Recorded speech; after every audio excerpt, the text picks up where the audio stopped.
Welcome to TSU Human Performance Sports Science Podcast, where we dive into the fascinating world of sports science and innovation, right here at Tennessee State University. We are your hosts, I'm Nil and Franka Nil, and today we are taking you on an exciting journey to educate, entertain, and keep you up to date of happenings right here on our campus. In each episode of TSU HPSS, we'll bring you exclusive interviews with our expert faculty, coaches, student athletes, and our students from our departments who are making stride in this field. You will gain the insights into the latest training techniques, nutrition strategies, and sports psychology breakthroughs that are now shaping the future of sports performance. All while bringing it to you from an HBCU perspective.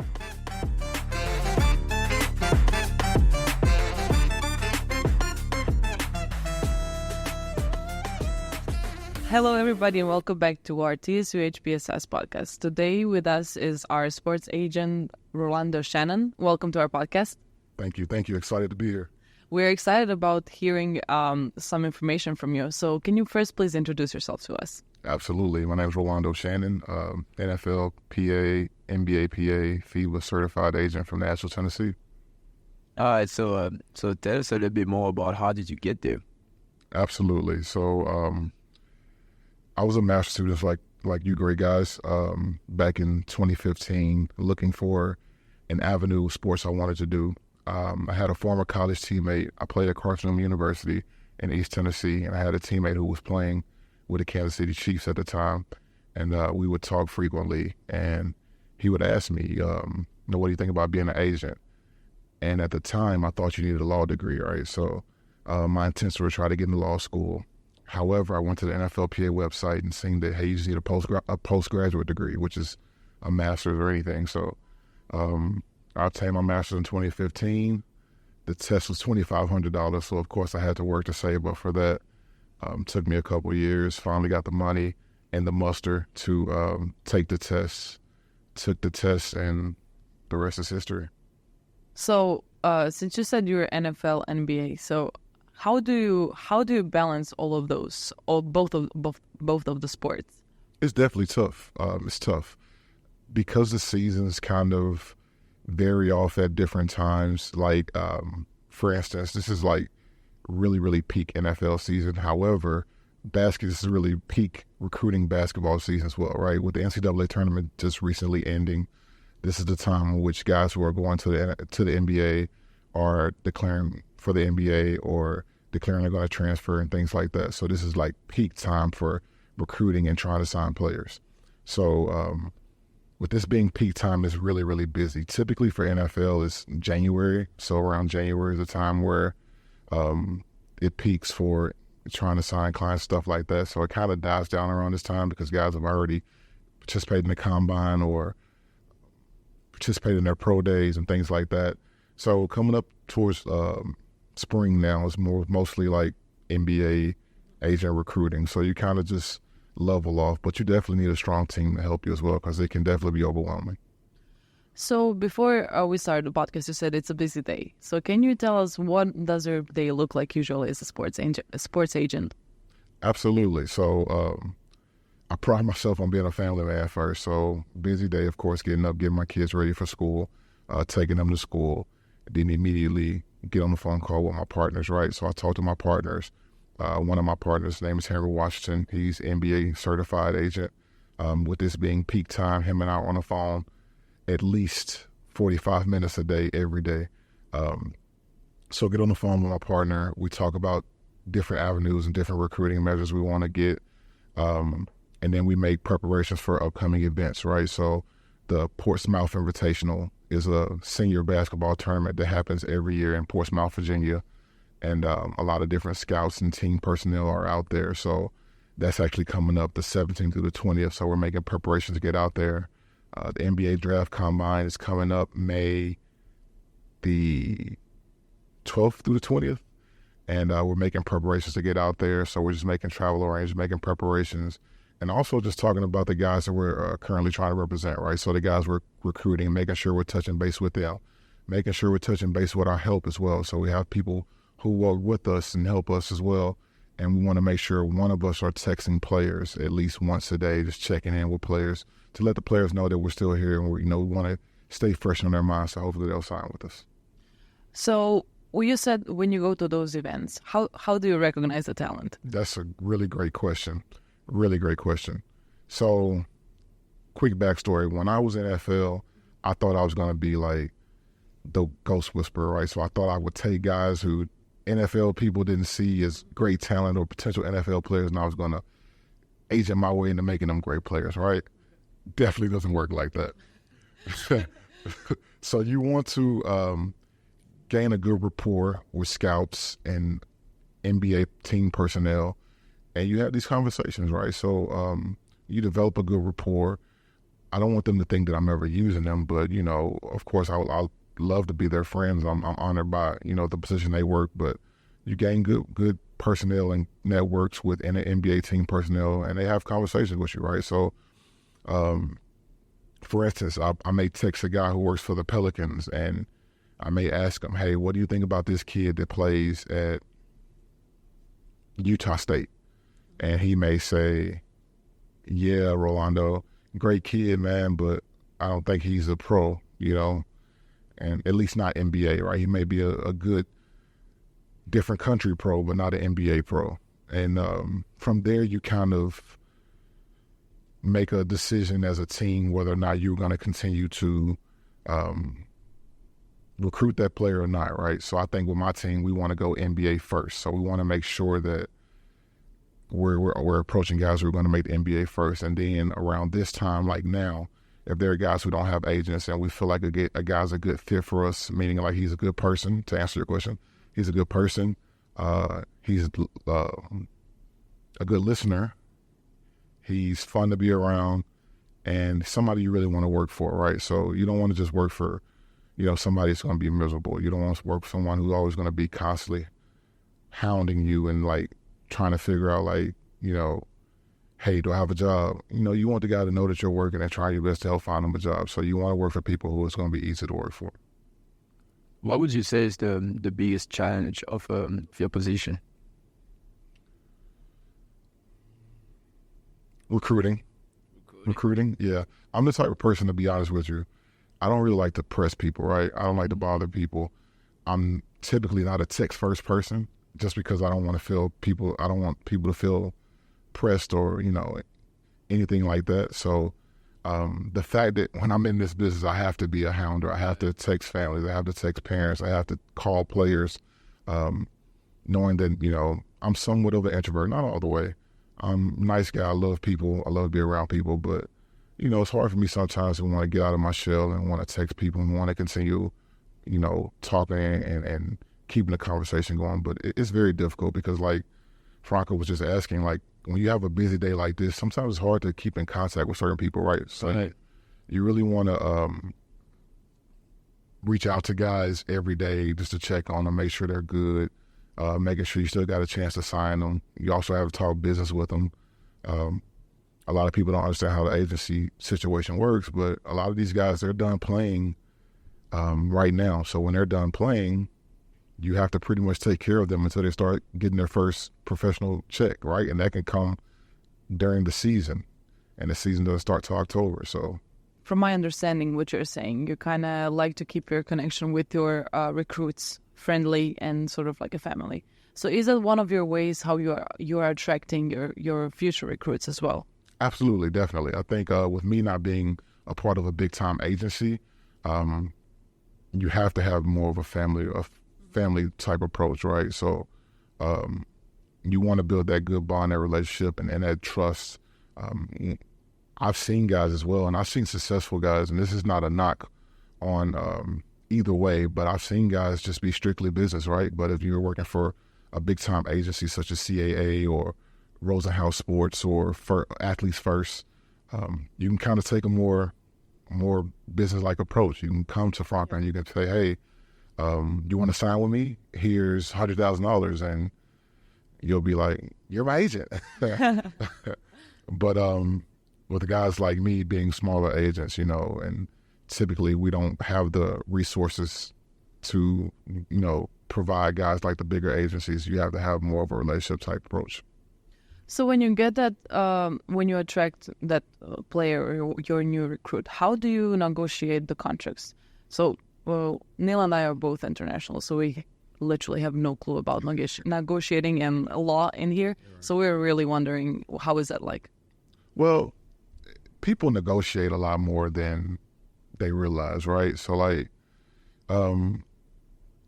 let's just say, for instance, someone going to graduate school, like you guys, like, you want to negotiate like how much scholarship money you can get, how much, are you going to be willing to pay for my cost of living? Are you going to be willing to provide it with a meal plan and things like that? So you negotiate a lot more than you realize.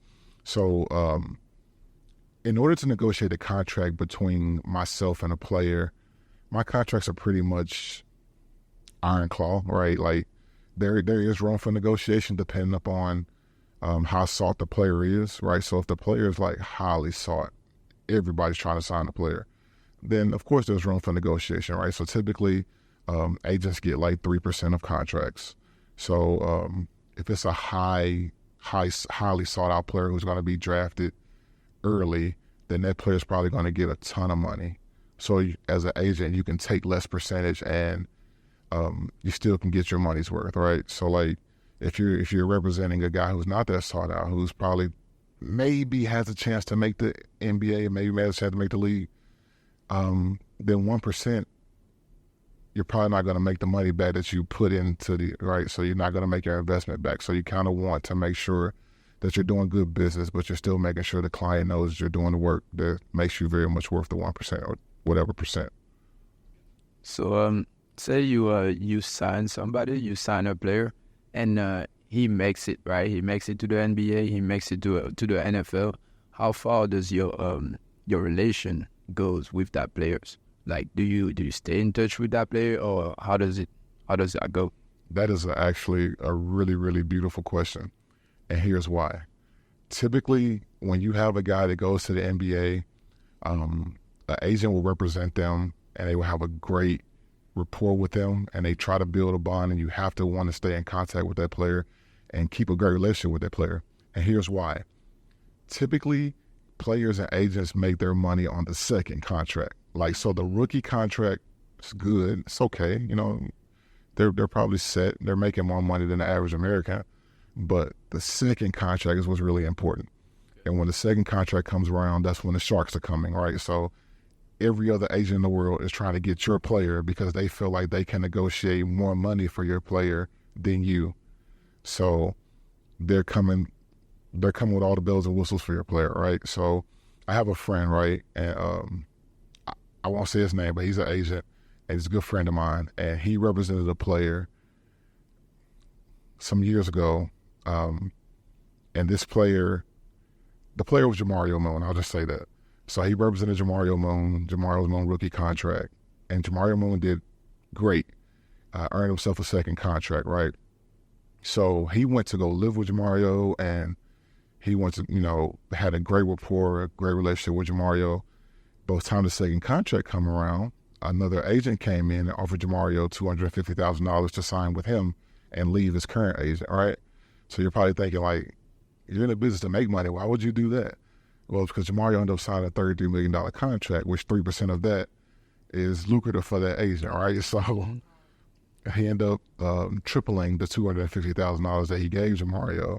And Jamario left, my friend who was his former agent and ended up signing with the other agent. So you really want to make sure you're doing everything that player desires to make sure you keep the relationship great with that said player, right? Because when that second contract comes around, other agents, bigger agencies, they're coming.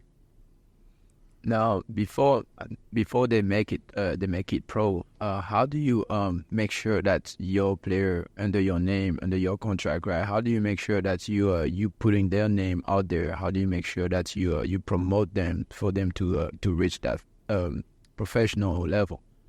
That's another great question. That's actually the second hardest part of the job, right? So depending on the level of the player that you have. So if you're representing a player who is not highly sought, you want to continue sending emails, you want to continue sending texts, phone calls, trying to get your player workouts, trying to get your player into different camps. You really want your guy to make summer league, right? So if a guy can have a chance to make a summer league roster, then he has a good chance to make a training camp.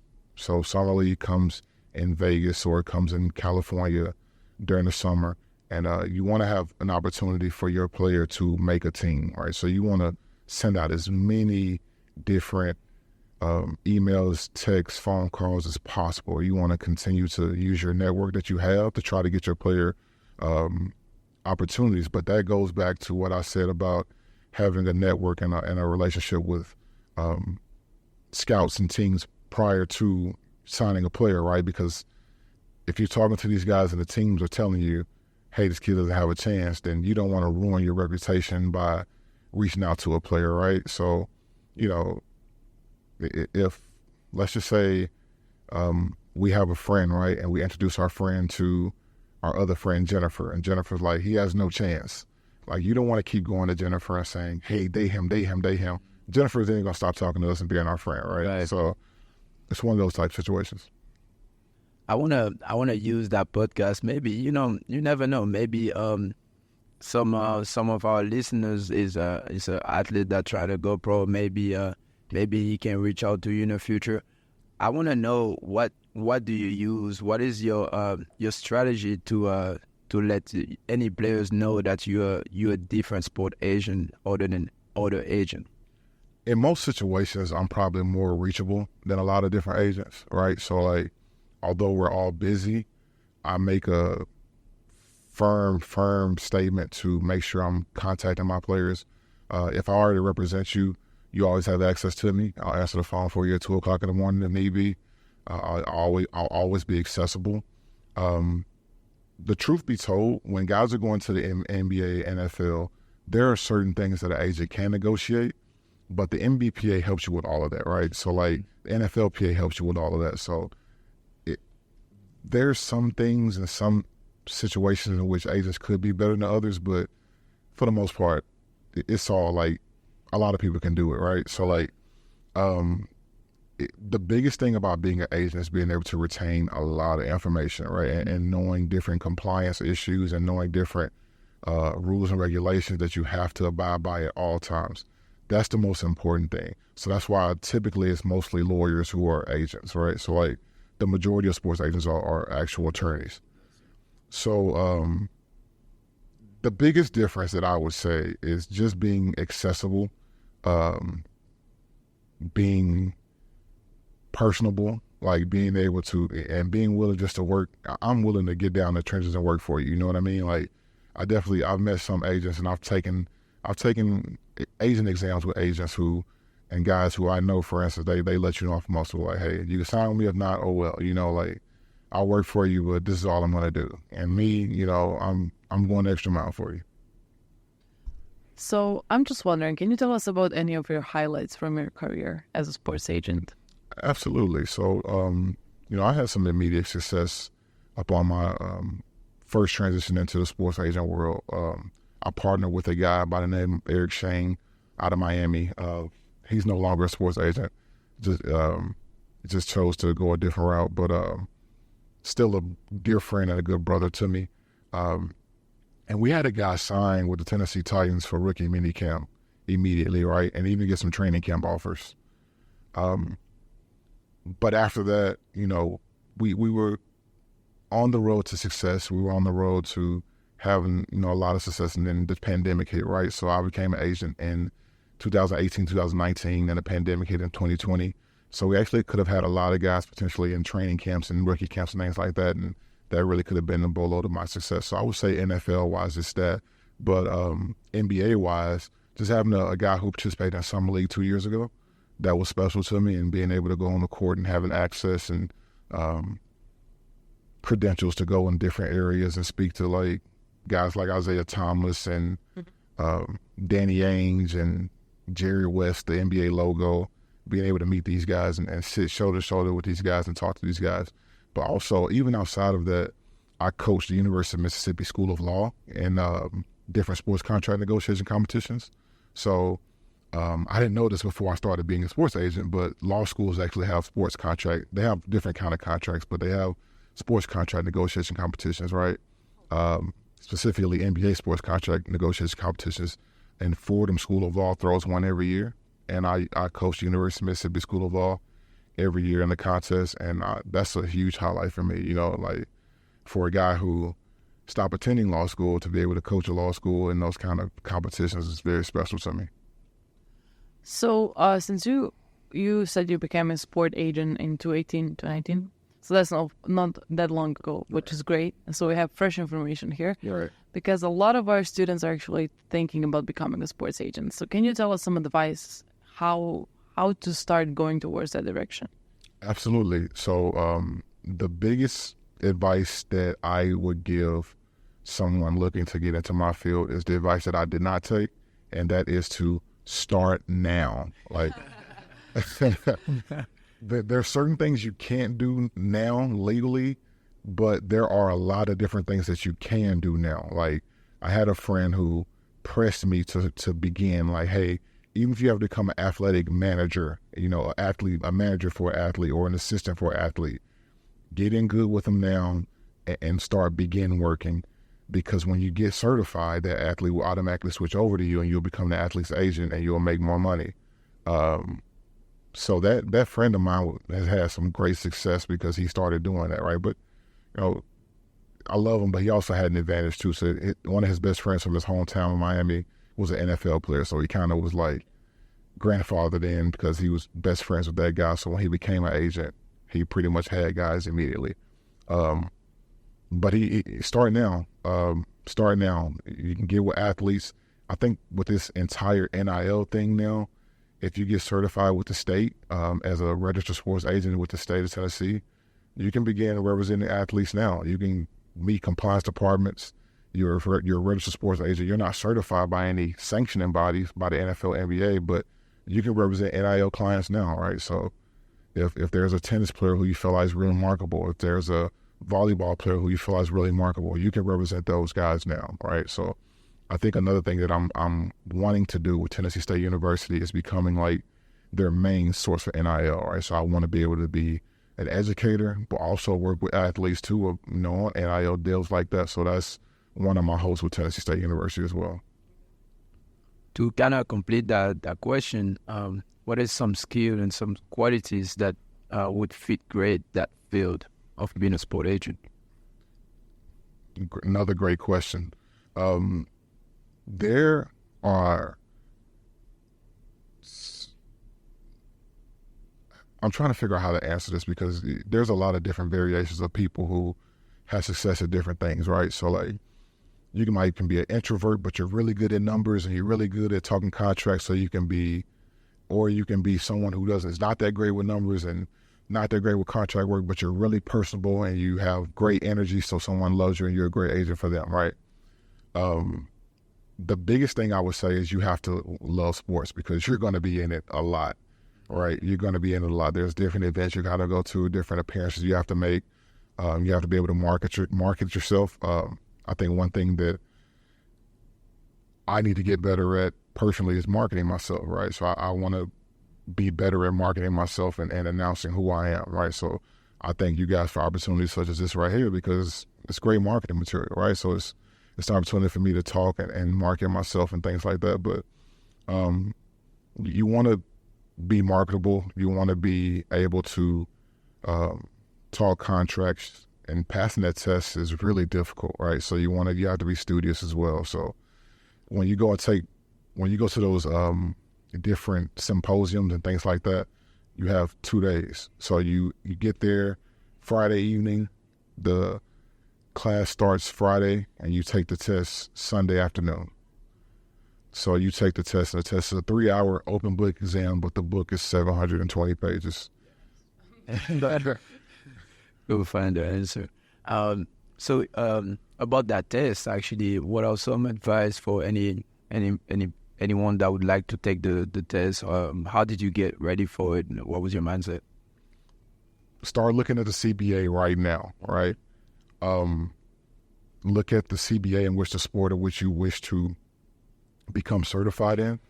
I actually had someone reach out to me just yesterday, and they're interested in getting into women's basketball, right? So I meet with this person tomorrow, and we're going to have dinner and talk about how I can help them get into women's basketball. But the first thing that I did was I sent her the CBA for the WNBA, because you need to look at the CBA and have some kind of understanding, because it can be like a foreign language if you don't know how to understand the CBA. Like, there's certain rules and regulations, certain suspensions for certain violations and things like that you need to be aware of before you get into working with an athlete, right? So there may be an athlete who may tell you, like, hey man, I just got on this new protein that I'm working out with, or, you know, Dr. Smith just recommended this new protein bar for me getting better and working on my speed and things like that. However, if it's a situation where it's an illegal substance in that bar, your player can get suspended for 6 months, or 6 weeks, 6 weeks, and, you know, you might get fired. So you have to know how to look at different bars, know the apps and things like that to be able to, you know, tell your player, hey, download this app, and everything you eat or drink or whatever, scan it and make sure there's no illegal substances in that said drink or food. So you seem to have a lot of knowledge, and you mentioned before that you would like to start here and represent players in here as well. So what are some places where we can find your contact and information? Absolutely. So my email is simple. It's rolando@shannonmanagement.com. On Instagram, I'm at shannonmanagement.com. I don't have a personal social media besides LinkedIn. I am on LinkedIn at Rolando Shannon, and I'm also on Twitter, only because I'm an agent, guys. Let me make that very vitally clear that if it wasn't for me being an agent, I would definitely probably wouldn't be on social media. But Instagram, my sports agency has at Shannon Management, Instagram, Twitter at NBA Agent Ro, so at NBA Agent RO, and LinkedIn is Rolando Shannon. Nice. Thank you for that. And is there anything else you would like to share? I really appreciate you guys, man. I admire the work you do. I'm proud of you guys, and you guys are going to be very successful professionals, right? So I wish you guys the absolute best, and I appreciate your time today. Thank you. I appreciate your time. Thank you very much, and have a great day. You too.